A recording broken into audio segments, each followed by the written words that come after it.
In the Economic Integration Division, we are dealing with issues in three broad areas. Of infrastructure development, we're looking at issues of market access and trade facilitation, as well as private sector development.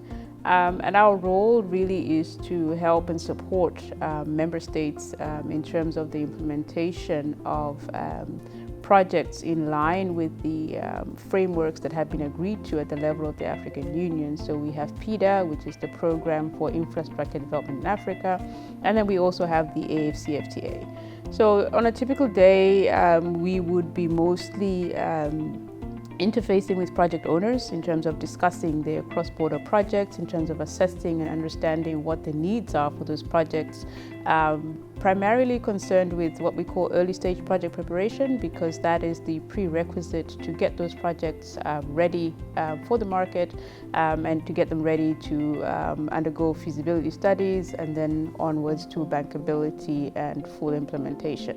I think the first thing to realize and to acknowledge and understand about PIDA PAP2 projects is, number one, is that these are the priorities that member states have identified and agreed to as the priorities for Africa's infrastructure development for the next 10 years.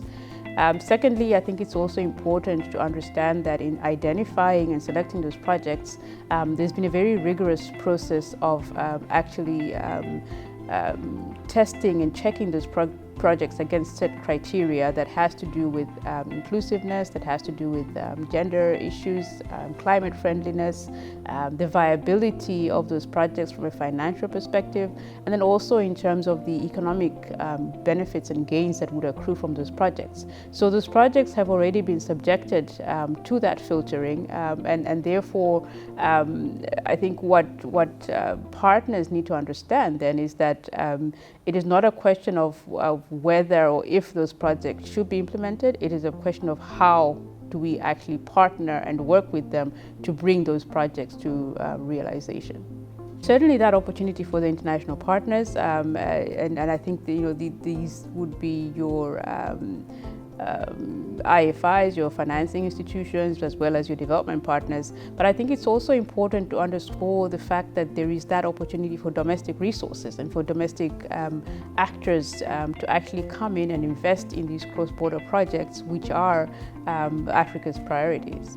I firmly believe that we have the resources. I firmly believe that we have the capacity and the capabilities within the continent.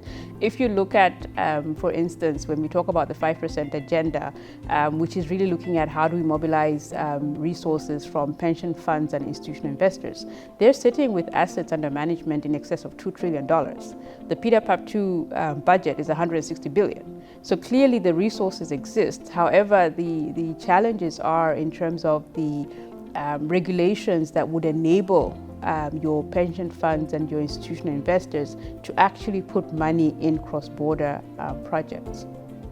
So, I mean, COVID-19 has shown, number one, that it is possible to move to being fully digital, even though I think we have to acknowledge that for a lot of African countries it has come with significant challenges. But at the same time, I think we also have to honor the fact that we have managed, against very difficult odds, to really sustain and continue basic services even in the midst of the pandemic, and having to fully migrate and transition a lot of services to the online world. So we know it is possible. What I think is important then is for us to sort of say, how do we build on what we have learned from COVID-19? How do we make the necessary investments into infrastructure, into capacities and capabilities as far as our people are concerned?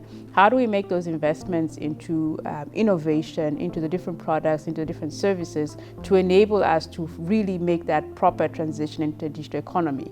We know that during the COVID-19 lockdowns in certain countries, that certain students, for instance, could not access their learning because everything went online and not everybody was able to immediately have that access online.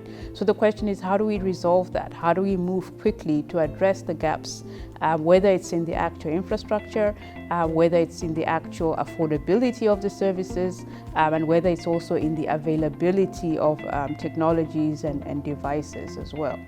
So we always talk about the demographic dividend. I mean, we talk about the fact that the continent is full of young people who are really very eager, I think, to play their part in terms of Africa's development, but who also have the capacity to innovate, who have the capacity to be entrepreneurs, who have the capacity to build some of these digital solutions that we're talking about. So the challenge and the question is, how do we maximize that? How do we optimize the digital dividend? And how do we also maximize the demographic dividend and make sure that we are supporting our young techpreneurs, our young innovators with the requisite support, whether it's support in terms of business incubation, whether it's support in terms of upskilling them and giving them the soft skills necessary for them to take their products to market, whether it's just also in terms of just being able to raise the awareness about where the opportunities arise and how they can actually tap into it. There's a lot of potential, but that potential sort of needs to be marshaled, it needs to be harnessed, it needs to be supported in order for our young innovators and techpreneurs to thrive.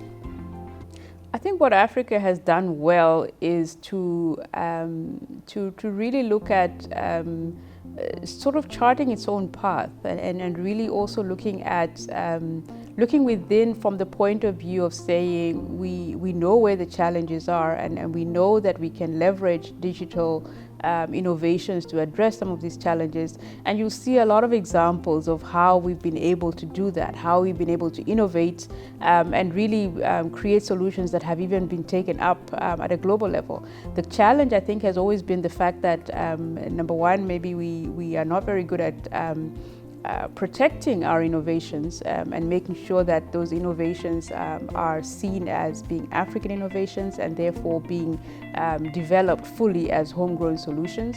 I think that we've also been very good in terms of really capitalizing on the opportunity to leapfrog and to really look at given where we are and given the gaps that we see in terms of digital development, how do we quickly harness opportunities and collective energies to move forward.